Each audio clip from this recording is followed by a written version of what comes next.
As we spoke about before, just a great tribute to Rosh Hashiva. And there's been everybody coming through together tonight to fight the element and to be with us here tonight. It really is a great zchut to be with everybody. And without any further ado, after watching the beautiful video that showcased the tremendous development that the Rosh Hashiva brought to Johannesburg, that brought to South African Jewry, and ultimately to a community that's strong in Israel and building many institutions in Israel, really is testament and tribute to everything that the Rosh Hashiva has built and sown over many, many years and to many generations. Without any further ado, it gives me great pleasure to call up the Rosh Hashiva.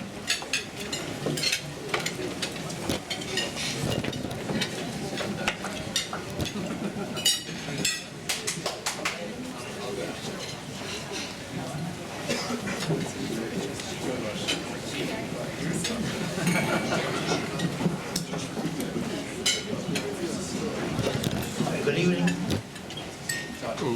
Good evening, is it on? Yeah, it's on. Good evening, dear friends. I'm at a loss of words right now. I find it very difficult to speak to you. First of all, if you heard my dear friend, Rabbi Bernstein, Dynamics Managing Director, all of us get a hold of what? Got a hold of it.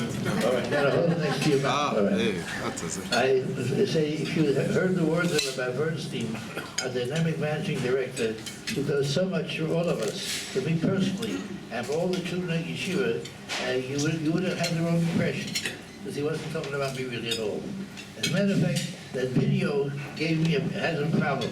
Because I think if I watched it twice, I might believe it, and that would be problematic. As a matter of fact, all I can tell you about the video was, you noticed when Jewry declared the state of Israel, you noticed the Six-Day War was won, you noticed the clerk released Mandela, you noticed the Republic of South Africa was born, you noticed we won we got the World Cup for soccer. You know I had nothing to do with that, right? The same goes for the other stuff too. The same goes for the other stuff too. Marsh and I were fortunate to be there. We were fortunate to be there, and hopefully didn't kill it. But at the end of the day, when things happen that are positive, a lot of people make it happen. And of course, first and foremost, is HaKadosh Baruch Hu. It's also got the Shmaya. Nobody is smart enough to do these things, and certainly not I and not us. So, but thank you very much. I enjoyed it. My mother would have enjoyed it even more, but I truly enjoyed it. I should mention welcome everyone by name, because I know everyone for a long, long time. Some people from their bris, of course not the girls, and etc. And some people from along the road. And I don't want to mention names, but first of all, I welcome, of course, our chairman of the Yeshiva College Board of Governors, Chairman of EXCO, my very dear friend, and also former student of Yeshiva, Rabbi. First of all, he's a rabbi, second of all, his father was a rabbi. Anyhow, Israel, who is totally committed to our children at Yeshiva. He's our chairman, and you have no idea how many hours every single day he actually gives to the children of Yeshiva College, for which words can't thank you enough. May Hashem thank you and bless you with all the Baruch HaTov in the world, and thank you. I first want to thank everyone for getting here, because Donald Trump tried to sabotage us, as you know. And he probably almost succeeded, but he didn't. And for that, I thank you all very much. You're the ones who made it happen. I cannot mention names, but I do need to mention, first of all, one of the first students I had, Rabbi Selman Franklin, was here with Eileen, who is one of our first students, who gave a lifetime of service to the rabbinic community in South Africa, in Australia, and in the United States. And today he lives part of the time in Modi'in. Thank you, Selman. Thank you, Eileen. Thank you for being here. Your friendship means an awful lot to us. And at the same time, Rabbi Penny Cohen was the only South African who sits on the Hanhola at the yeshiva, the famous yeshiva that all of our students go to.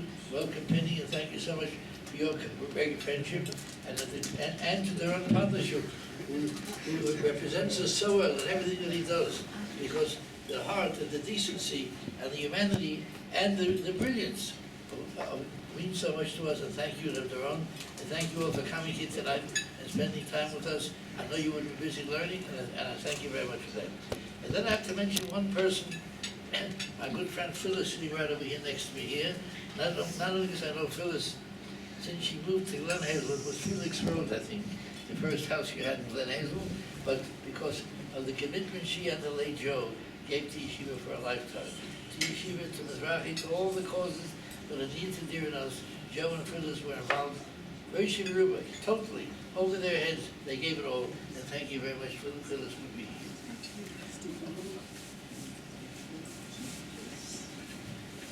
All right. You know, I'm supposed to tell a story they tell me, you know. First thing, I want to touch on a few subjects, but very briefly. I don't want to get involved. There are certain things that one has to say at such an occasion, especially representing Yeshiva College. It's not even personal. The first thing is, the story is told of a Jew in a shtetl in the Haim who went to Warsaw. A Polish Jew went to Warsaw for the first time in his life, and he came back, and his friend says to him, "So, what did you see in Warsaw?" "Oh," he says, "Warsaw, I saw strange things in Warsaw, very strange things." He said, "What did you see?" He said, "I met a Jew who knew the whole Torah by heart.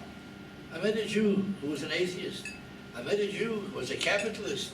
I met a Jew who was a communist." He says, the guy says, "So? In Warsaw there are millions of people. You have to meet all kind of people." "No," he says, "he was the same person." and with these words, you see, I started speaking in Renata 4 or 5 years ago when we went to Shabbos there. And those words I pay tribute to the Olim. I want to pay tribute to all of our Talmidim, our friends, our Haverim, who made their homes in Israel, who make their homes in Israel, who are raising your families in Israel. It gives us a lot of nachas. A lot of nachas to see that you are living the dream that so many Jews have and don't quite make it. But you're living it, you're doing it, and whatever you're doing is a source of nachas and inspiration to every one of us all over the world, and I thank you for that. And while I'm welcoming the Olim, I want to welcome the younger people, the groups of MTA and the Rova, the boys and girls who are here spending their gap year after Matric here in Eretz Yisrael. You're here tonight. I'm glad you're here tonight. It means a lot to me that you are here. Thank you so much for being and coming here. And Mitzvah Hashem, future Olim, sometime in the future, Mitzvah Hashem. Thank you so much for being here. It's the week of the 6th-day war. That's why some of us came. The it is not the 6th-day war, it's the 50th anniversary of the 6th-day war. And there's English writer said it so many years ago, we are commemorating and celebrating and remembering the fact that the city without a people waited for the people without a city for 2,000 years. That's what happened 50 years ago today. The city without a people waited for the people without a city, and we were united. It was 50 years ago. And I like to remember, because 50 years ago, some of you weren't born, some of you were very, very young, but I was 31 years old, which is not quite a baby, and I remember South Africa, Johannesburg. What happened in the days leading up to the Milchemet Sheshet Yamim? It was traumatic. There was terror. You can't believe how upset people were. And the reason was simple. Because 1967 is not that far from 1945. And everyone remembered what happened in the 1940s. We had survived the Churban of Europe. We had survived the worst catastrophe of our people. We had survived it. And all of a sudden, sounds were heard, noise was being made, like it could happen again. And in Johannesburg, they didn't have too many Holocaust survivors. Nevertheless, there was trauma, great trauma. And there was a sacrifice sale in the city hall where people came to give. People gave their fur coats. They didn't know what to give. They had to give something. People had to do something. As a matter of fact, one member of our community who I won't name, but we wouldn't be Lashon Hara if I did, made her contribution, a very unusual contribution at the time. She became a Shomer Shabbos. And from that lady to today, there are 3 families. 3 families with grandchildren and great-grandchildren, all Shomer Shabbos. Because that was her idea of what to do, and hopefully that Hashem should be on our side. And the passions of the week were the same as we had this week.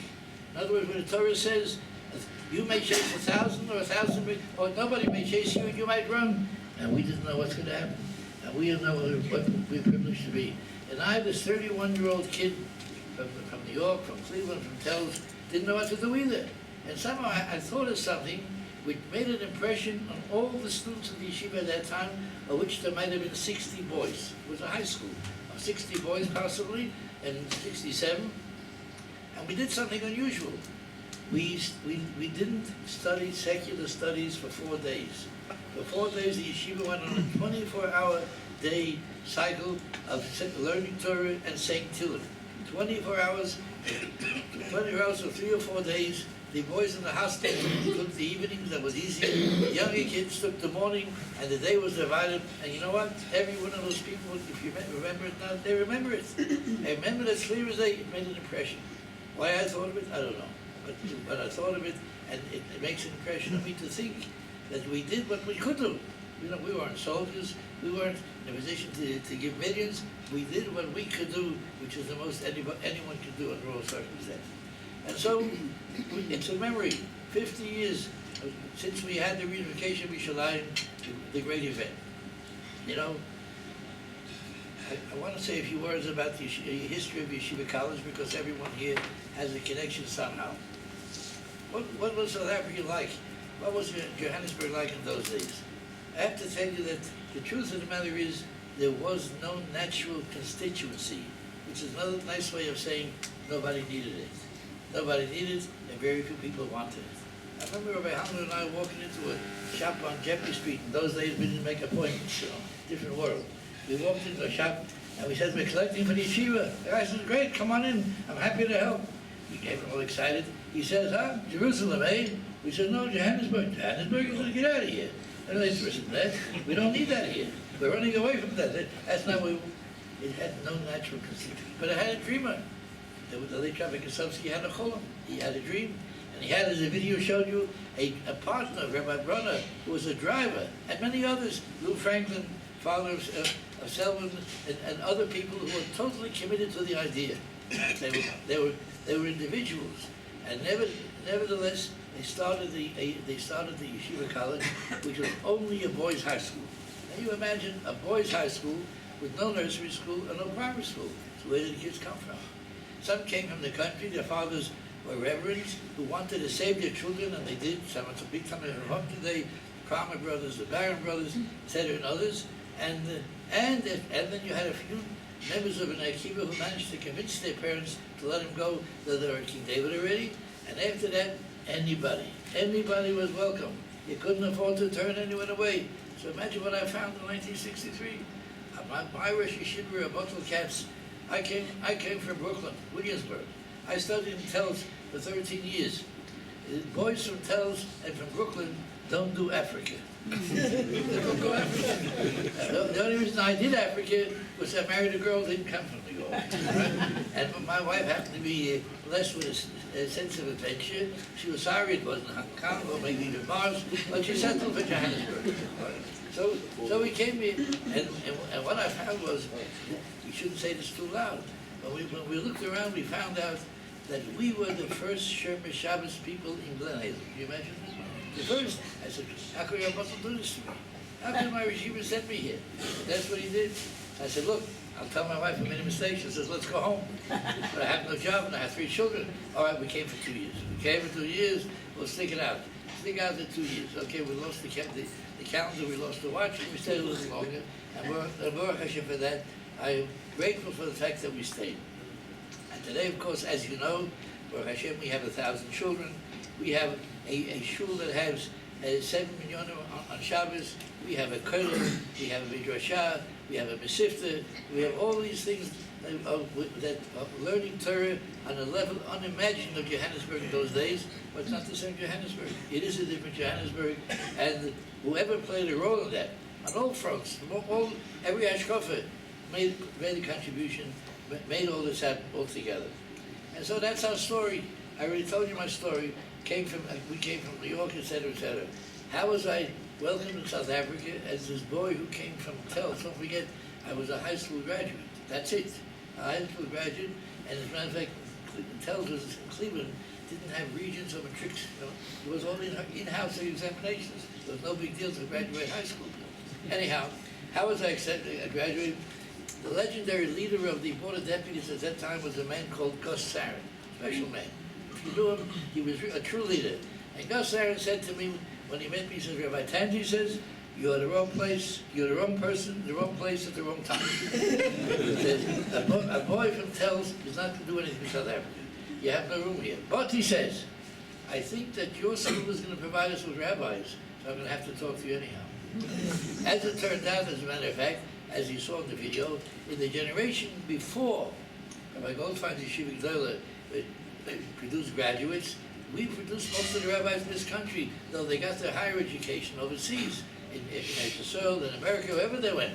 But we supplied the rabbis to the community for around 20 years, 25 years, of which we were very proud indeed. And then there was an editor of the Zionist record who used a word that I couldn't pronounce and didn't know what it was. He called me an obscurantist.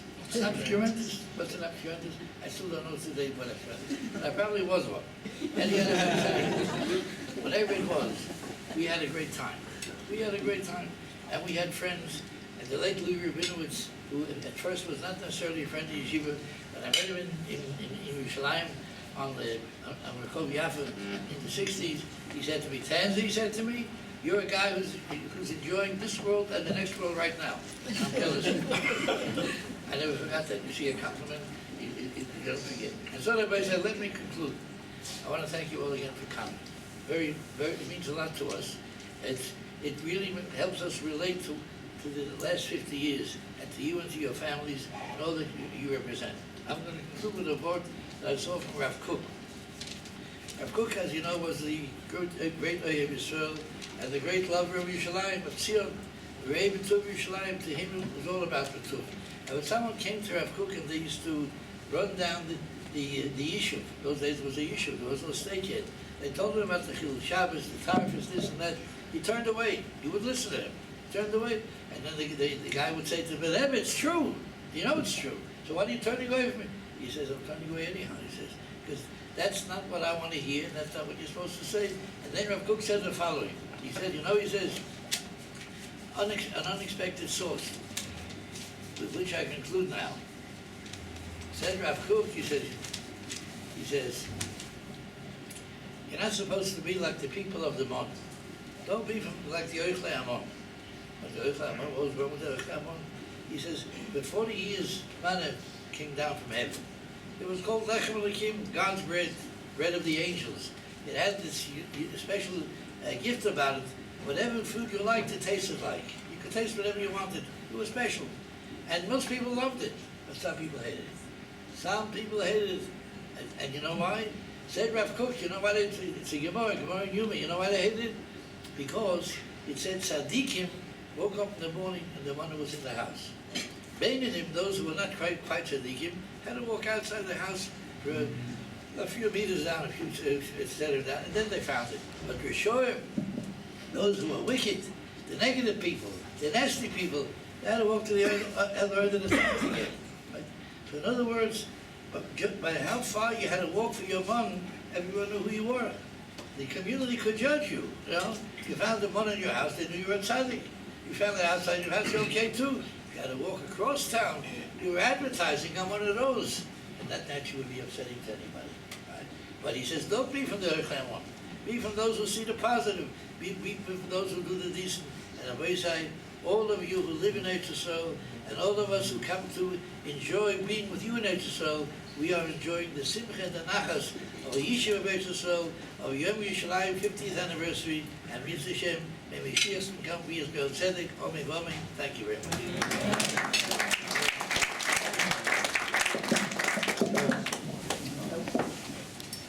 You'll forgive me for not using a Mac, but I don't need to. It's always difficult. It's always difficult to speak after the Rosh Hashiva on the rare occasion that I've. No problem, Rosh Hashiva. On the rare occasion that I've agreed to speak on the same platform as the Rosh Hashiva, it has always been before the Rosh Hashiva, because at least once I've done that, I know that we're going to hear the best orator thereafter. The point that the Rosh Hashiva made is that he came here to celebrate Yom Yerushalayim, the Yovel of Yom Yerushalayim. I just came here to honor the Rosh Hashiva because we're better to do that than Berumoy Shel Olam. So I wanted to just say, there's one interesting facet that the Rosh Yeshiva and his good Rebbetzin have achieved that I think impacts upon me personally, and people need to understand the kind of commitment that takes.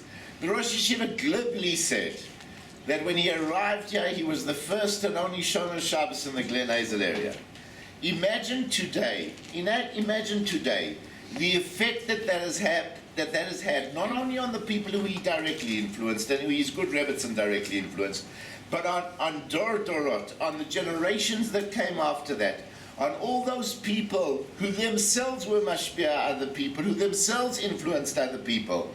It is not without a great degree of circumspection when we say that Rabbi and Rabbi Tanzer changed the milieu of Johannesburg Jewry. They changed what South African Jewry looked like.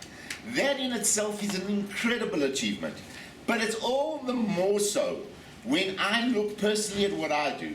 And no matter that I may be a Yichus Seeker, and I may like the title of chairman of Yeshiva College, my kids don't like it, but I like it. That I may like it. It is not only that but we do that as a result of a deep personal relationship with the Rosh Yeshiva. And yes, maybe we offer a slight slicha mechila, because if we would have organized this properly, and if Trump wouldn't have been here, and if Netanyahu and Ruby Rivlin didn't allow me to get through, if we would have just had the time to organize it, then everybody who's got a kesher to the Rosh Yeshiva, and when I say a kesher to the Rosh Yeshiva, not Shalom Aleichem, but a deep personal kesher to the Rosh Yeshiva. There is nothing that I have seen over 30 years of being involved with Yeshiva College. Okay, as a student I was involved. Not that involved, but I was involved. But over 30 years of being involved with Yeshiva College, there's one thing that the Rosh Yeshiva stands for. Every single person who has crossed his path has a deep personal kesher with Rosh Yeshiva. If any one of us could achieve that with some of our friends, with only a portion of our friends, imagine what we could achieve in our own lives. Imagine how we could be mashpia. Imagine what we could give to Klal Yisrael. And that in itself is an amazing. That's the kind of hakarat tov you give here, standing in the Simcha Hall in front of the Kotel.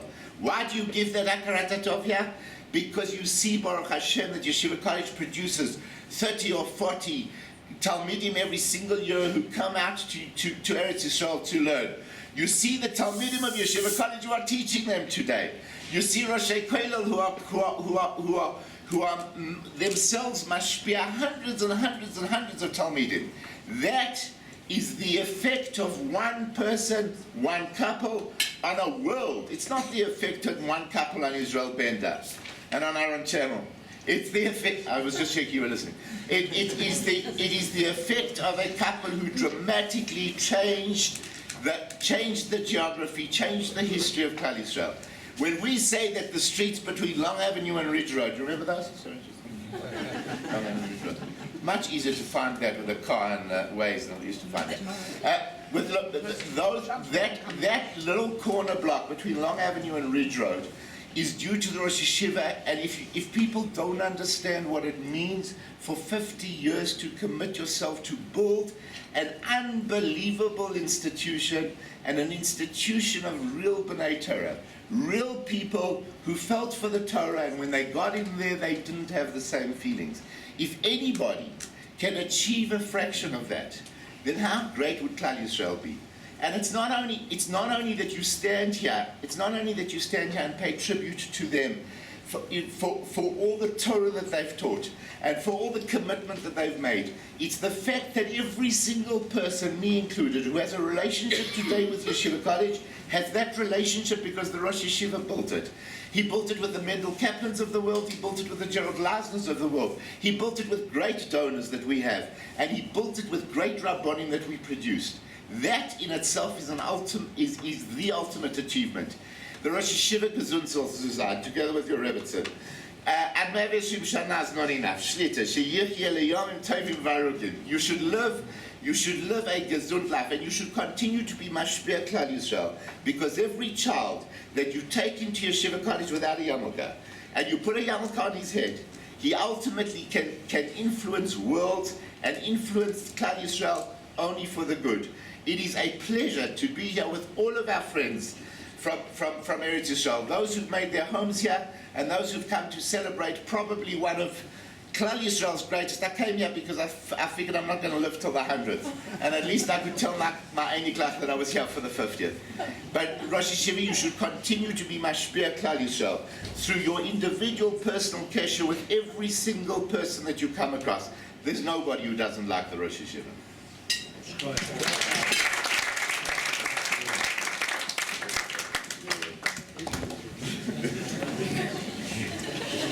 For a Hagaloy. Once again, a big thank you to everybody for being here, and a big tribute to Rosh Hashiva. Thank you to our chairman for everything he does day in, day out, and for everything that you are and represent. The Landless of Yeshiva College as well. And of course to Cheryl, who has been with Sarah Nefesh to put tonight together. Thank you so much. Thank you to everybody. And please God enjoy the view, enjoy the Rosh Hashiva. Please God Atmanav Esrim and it's wonderful to meet so many of you. It's wonderful to see so many people. I'm sure everyone's enjoying seeing one another. Dessert is served, and Yom Yerushalayim Shalom.